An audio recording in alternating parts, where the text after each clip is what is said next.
ప్రజలే కాపాడుకుంటారు భాష అని శ్రీనివాస్ గారు అన్నారు.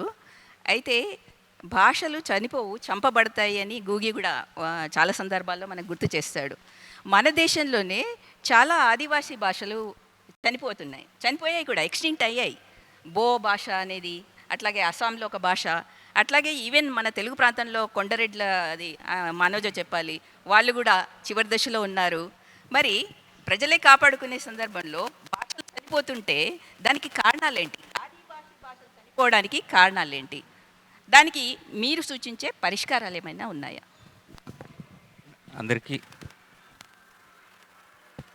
అందరికీ నమస్కారం. భాషలు బతికేది మనుషుల మాటల్లోనే. మనుషుల భావ వ్యక్తీకరణలో ఒక భాగమే భాష. అంటే భాష, మనిషి వేరు వేరు కాదు. ఇక్కడ భాష చనిపోయిందంటే మనిషి చనిపోయాడని అర్థం.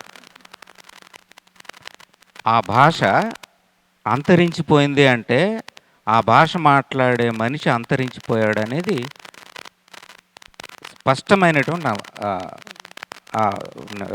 నిర్వచనం అది. అంటే ఇక్కడ మీరు చనిపోవడం అనే దాని గురించి మాట్లాడడం అనే దాని గురించి, భాష గురించి మాట్లాడాల్సి వస్తే, ఆదివాసుల్ని, ఆదివాసీ భాషల్ని చంపుతున్నారు అనేది నిర్ద్వంద్వంగా చెప్తున్నటువంటి కాదనలేని వాస్తవం ఇది.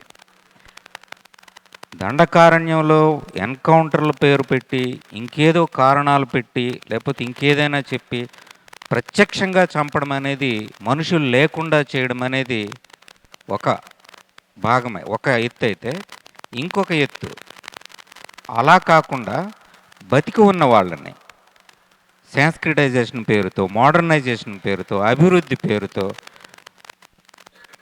మిమ్మల్ని మేము అభివృద్ధి పదంలోకి, మా దీంట్లో సమాజంలోకి తీసుకొచ్చి మిమ్మల్ని అభివృద్ధి చేస్తామనే పేరుతో ఆదివాసీ భాషల్ని ఆదివాసీ భాషలుగా కాకుండా చేస్తున్నటువంటిది ఇంకో పద్ధతి. ఈ రెండు పద్ధతుల్లోనూ అడవి మనుషుల్ని, ఆదివాసుల్ని, అడవుల్లో ఉండేటువంటి మనుషుల్ని, సభ్య సమాజంతో కలిసి నడవలసిన మనుషుల్ని చంపుతున్నారు. చంపడం అంటే ఇదే, భాషను చంపడము, మనుషుల్ని చంపడం ఒకటే. అదే జరుగుతుంది స్పష్టంగా అన్ని ప్రశ్నలకి. ఇప్పుడు మీరు అడిగిన దానికి డైరెక్ట్గా, ఒక భాష బతకాలి అంటే మనిషి బతకాలి.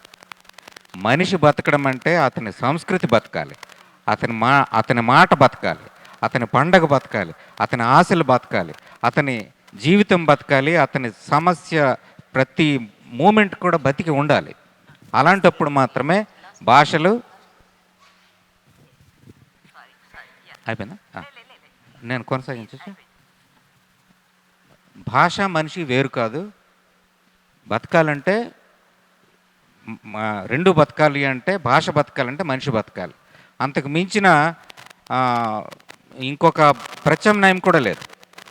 బతికి ఉన్న మనిషి యొక్క ప్రతి ఆశని గౌరవించాలి, ప్రతి ఆకాంక్షని గౌరవించాలి, ప్రతి వేదికని ఇవ్వాలి. ఇప్పుడు ఒక మనిషి మాట్లాడుతున్నాడు అంటే అతను ఏ భాషలో మాట్లాడనివ్వండి, అతన్ని లెట్ హిమ్ స్పీక్, అతన్ని మాట్లాడనివ్వాలి, వినాలి.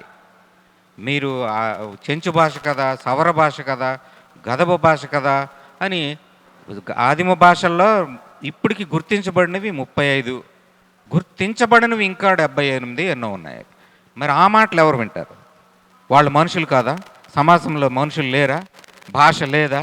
మీరు వాళ్ళని గుర్తించరా? దీన్ని అవగాహన తెచ్చుకుంటే, ఇది పాలకుల యొక్క అవగాహన అయితే అప్పుడు ఖచ్చితంగా మనిషి బతుకుతాడు.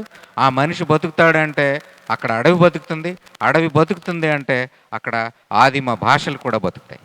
Thank you. Thank you Jagadish గారు.